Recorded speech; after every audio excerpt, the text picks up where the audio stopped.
Bonjour, bienvenue à cette dévotion, un nouveau jour, une grâce renouvelée, la miséricorde de Dieu renouvelée pour toi.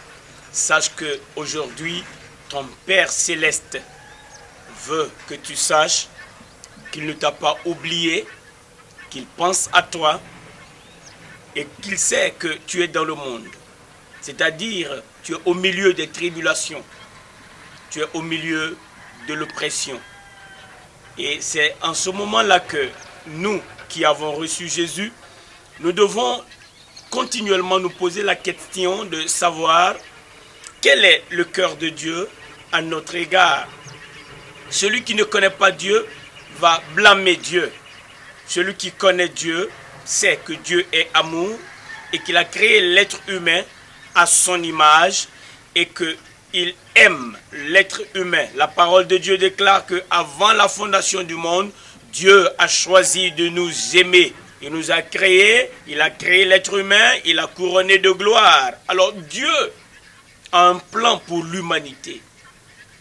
Quand le péché est entré dans le monde, Dieu veut sauver l'humanité. Mais le péché qui est entré dans le monde a provoqué la souffrance et toute forme de douleur dans la vie des êtres humains. Donc Dieu, il veut te faire sortir de la main de l'oppresseur. Il veut te guérir si tu étais malade. Il veut te relever si tu étais tombé. Il veut te faire du bien.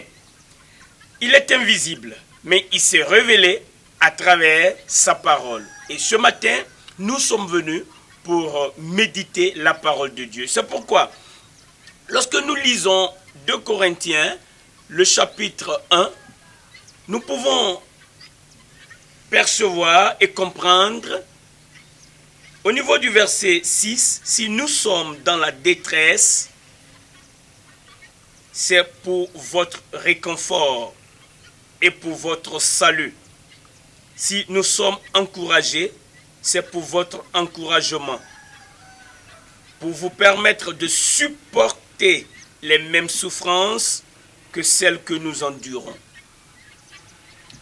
Il est important de savoir, de ne pas perdre de vue que nous sommes étrangers et voyageurs sur la terre. Et la parole de Dieu déclare que le monde entier est sous la puissance du malin.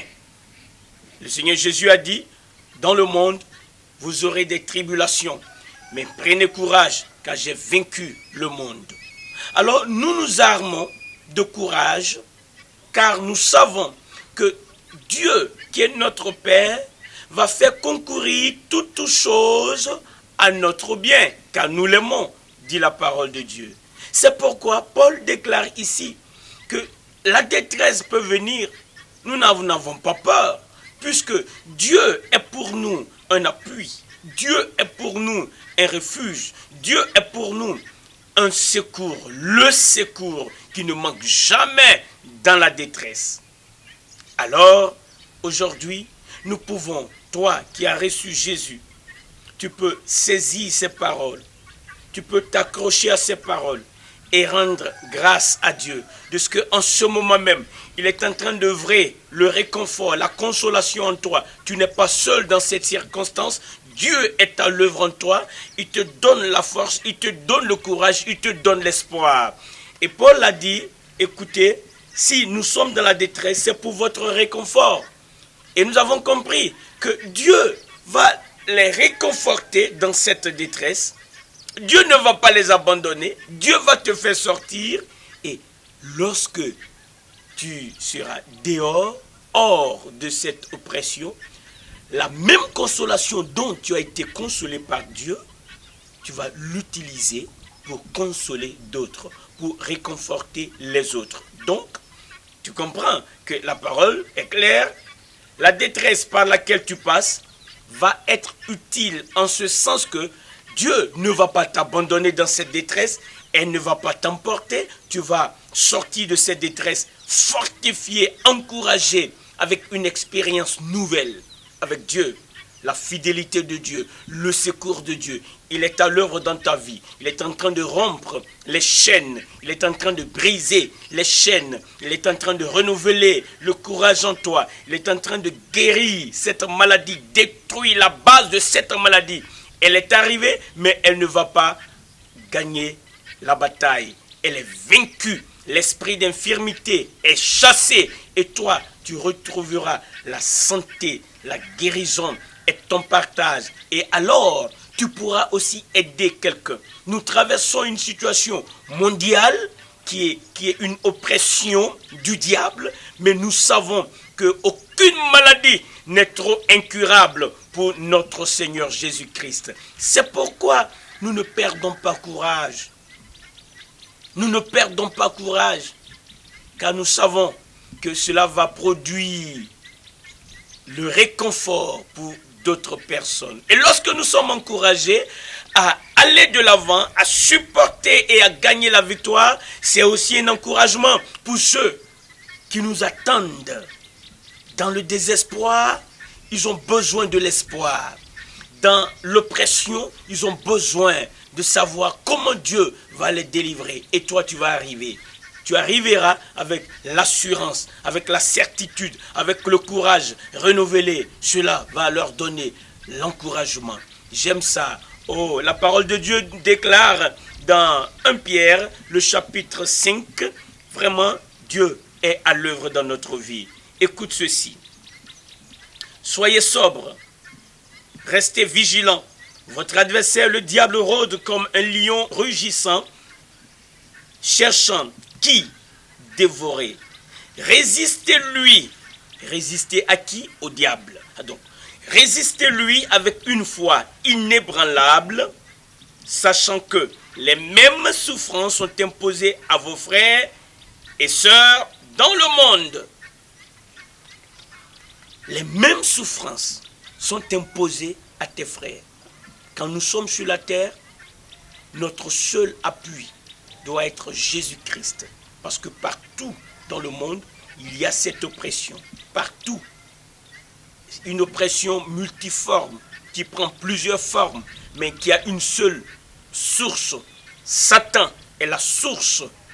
C'est pourquoi la parole de Dieu dit que puisque Satan est l'origine de ces souffrances, notre attitude n'est pas de nous décourager ni de blâmer qui que ce soit. Nous sommes appelés à lui résister avec une foi inébranlable, car Jésus-Christ, celui qui est mort, il est ressuscité, il est vivant, il est assis à la droite du Père et il intercède pour nous et il nous a donné son nom qui est au-dessus de tout nom. Au nom de Jésus-Christ, nous commandons aux forces des ténèbres et elles sont obligées de dégager. Voilà comment nous résistons au diable. Alléluia. Et Jacques nous dit dans Jacques 4, 7, résistez-lui avec une foi ferme, il fuira. Il doit fuir. Et voilà, nous aurons l'expérience de la victoire dans le nom de Jésus-Christ.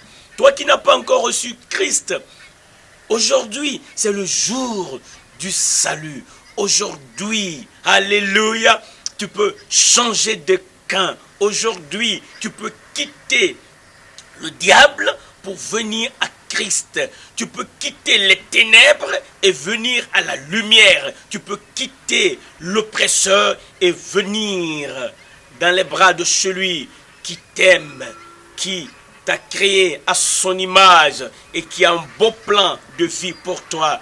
Il est écrit que Dieu connaît les projets qu'il a forgés sur nous. Ce sont des projets de paix afin de nous assurer le bonheur. Alléluia. Il veut que tu saches aujourd'hui que cette circonstance par laquelle tu passes, elle est passagère.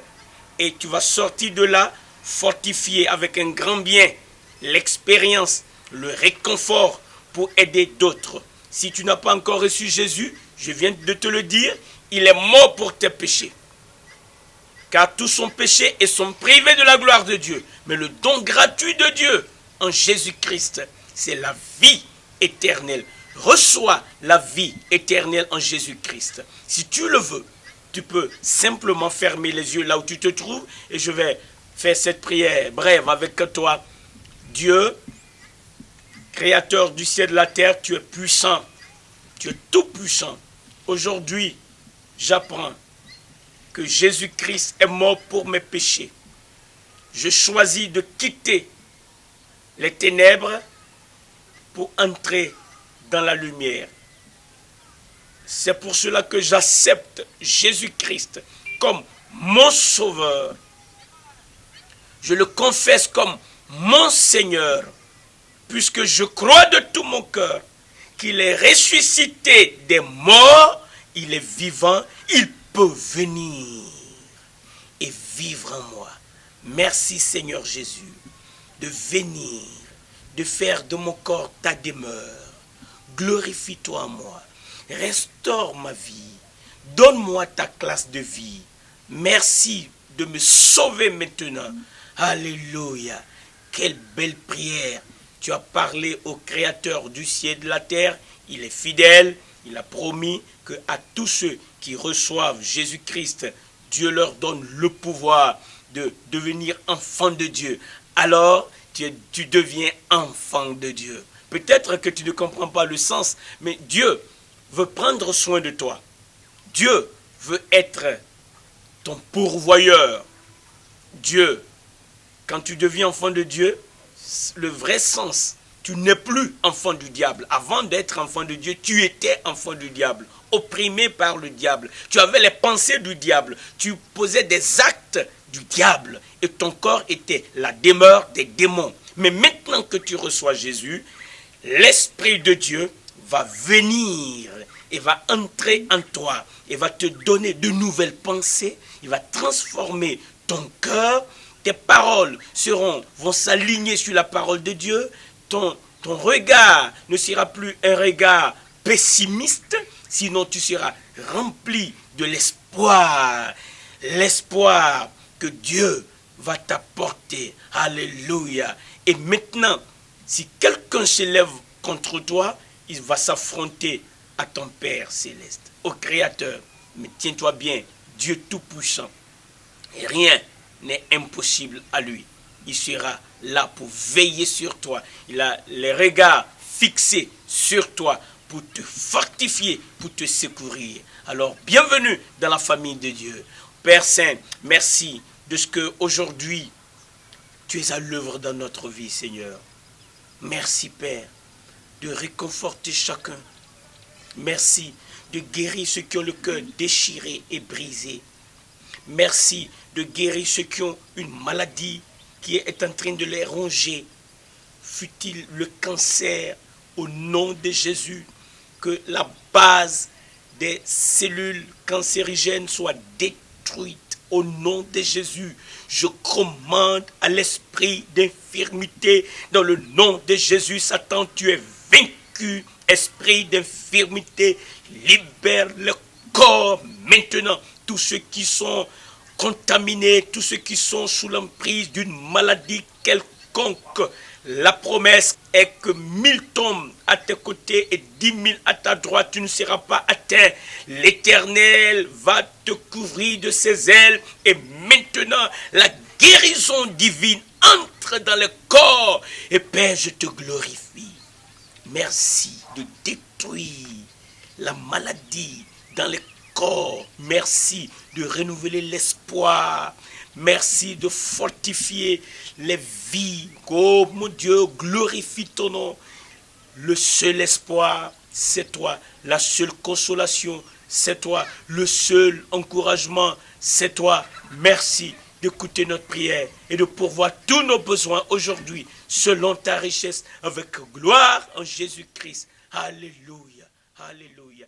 Merci d'écouter notre prière dans le nom de Jésus-Christ. Amen. Que Dieu te bénisse.